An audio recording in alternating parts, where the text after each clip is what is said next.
Hi friends, welcome to Anjali's food court. ഇന്ന് ഞാൻ വന്നിരിക്കുന്നത് ഒരു നാടൻ ചട്നി ആയിട്ടാണ്. ഇഡ്ഡലിക്കും ദോശയ്ക്കും ഒക്കെ കഴിക്കാൻ പറ്റുന്ന ഒരു സിമ്പിളായിട്ടുള്ള ചട്നി എങ്ങനെ ഉണ്ടാക്കാൻ നോക്കാം. ഇത് നല്ല ടേസ്റ്റാണ്, അതുപോലെ തന്നെ നല്ല പെട്ടെന്ന് ഉണ്ടാക്കിയെടുക്കാനും പറ്റും. അപ്പോൾ ഇനി ഞാൻ നാളികേരം ചിരവി കൊണ്ടുവരട്ടെ, അതിന് ശേഷം ബാക്കിയുള്ള കാര്യങ്ങൾ കാണിച്ചു തരാം.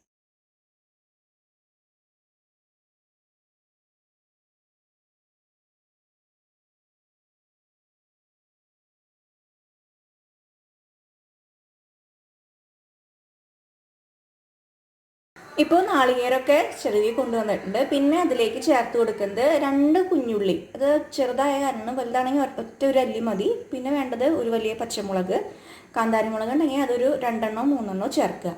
ഇനി ഞാൻ കുറച്ച് മുളക് പൊടിയും കൂടി ചേർക്കുന്നുണ്ട്. അപ്പോൾ ഇതാണ് ഇതിൻ്റെ ടേസ്റ്റ് കൊടുക്കുന്നത്. നമ്മൾ സാധാരണ പച്ചമുളക് ഇട്ടിട്ടല്ലേ ചട്നി ഉണ്ടാക്കുക, അല്ലെങ്കിൽ വെറുതെ മുളക് പൊടി ഇട്ടിട്ട്.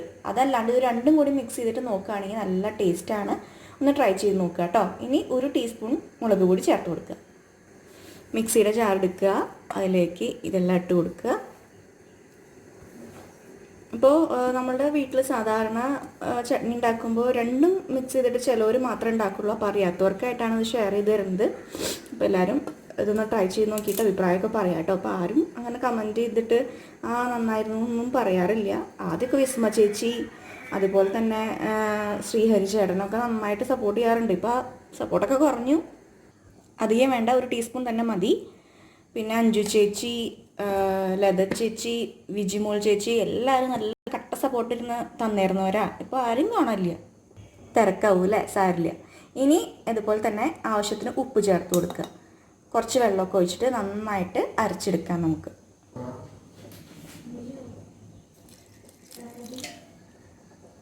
ഇനി നന്നായിട്ട് മൂടി അരച്ചിട്ട് കൊണ്ടുവന്നിട്ട് കാണിച്ചു തരാം കേട്ടോ. അപ്പോൾ അരച്ച് കൊണ്ടുവന്നിട്ടുണ്ട്, കണ്ടില്ലേ. അപ്പോൾ നല്ല കളറൊന്നുമില്ല, നമ്മൾ ആവശ്യത്തിനുള്ള മുളക് പൊടി തന്നെ ചേർത്തിട്ടുള്ളൂ. പിന്നെ സാധാരണ നമ്മൾ മുളക് പൊടി ഇട്ട ചട്നി നല്ല റെഡ് കളറല്ലേ. അപ്പോൾ ഇതിലൊരു മുളകും കൂടിയും ചേർത്ത കാരണമാണ് അധികം ചേർക്കാത്തത്. ഇനി എന്താ ചെയ്യേണ്ടത്, കടുക് വറുത്തിടണം. അപ്പോൾ കടുക് വറുത്തിടാനായിട്ട് വറ്റൽമുളകും കറിവേപ്പിലയും കടുകും ഇത്ര തന്നെ ഞാൻ ഇടുന്നുള്ളൂ. വേറെ ആർഭാടാക്കണമൊന്നുമില്ല, സാധാരണ ഒരു സിമ്പിൾ ചട്നി. ഇനി ഇതാ വെളിച്ചെണ്ണ ഒഴിക്കുകയാണ്. വെളിച്ചെണ്ണ നന്നായി ചൂടായി വരട്ടെ. വെളിച്ചെണ്ണയൊക്കെ നന്നായി ചൂടായി. ഇനി അതിലേക്ക് കടുക് ചേർത്ത് കൊടുക്കുക. കടുക് പൊട്ടി തുടങ്ങിയിട്ടുണ്ട്. പിന്നെ നമ്മൾ ഈ അരയ്ക്കണ സമയത്ത് ഒരു കഷ്ണം ഇഞ്ചിയും കൂടിയും ചേർത്താൽ നല്ലതാണ്. പക്ഷേ എനിക്ക് ഇഞ്ചി അധികം ഇഷ്ടമില്ല, അതുകൊണ്ടാണ് ചേർക്കാണ്ടിരുന്നത് കേട്ടോ. താല്പര്യമുള്ളവർ ഒരു ചെറിയ കഷ്ണം ഇഞ്ചി ചേർത്ത് കൊടുക്കുക. അപ്പോൾ അത് നന്നായി പൊട്ടിക്കഴിഞ്ഞു. ഇതിലേക്ക് വറ്റൽ മുളകും പിന്നെന്താണ് കറിവേപ്പിലയും ചേർത്ത് കൊടുക്കുക. അതൊന്ന് മൂത്ത് കഴിഞ്ഞതിന് ശേഷം നമ്മൾ അരച്ച് വെച്ചിട്ടുള്ള ചട്നി അരപ്പും ഇതിലേക്ക് ഇട്ട് കൊടുക്കുക.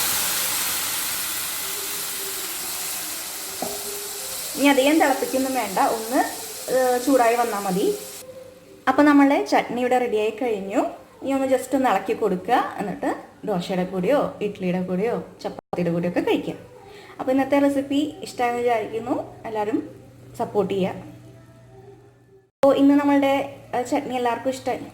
അപ്പോൾ ഇന്ന് ഉണ്ടാക്കിയ ചട്നി എല്ലാവർക്കും ഇഷ്ടമാണെന്ന് വിചാരിക്കുന്നു. പതിവ് പോലെ കമൻറ്റ് ചെയ്യുക, ലൈക്ക് ചെയ്യുക, ഷെയർ ചെയ്യുക. സബ്സ്ക്രൈബ് ചെയ്യാത്തവർ സബ്സ്ക്രൈബ് ചെയ്യാൻ മറക്കരുത്. തൊട്ടടുത്തുള്ള ബെല്ലൈക്കൻ കൂടി ഉണ്ടാവും, അത് മറക്കാതെ പ്രസ് ചെയ്താലാണ് പുതിയ വീഡിയോസിൻ്റെ എല്ലാം നോട്ടിഫിക്കേഷൻ മുടങ്ങാതെ ലഭിക്കുക. ഇനി പുതിയ വീഡിയോ ആയിട്ട് വേഗം തന്നെ വരാം കേട്ടോ. താങ്ക്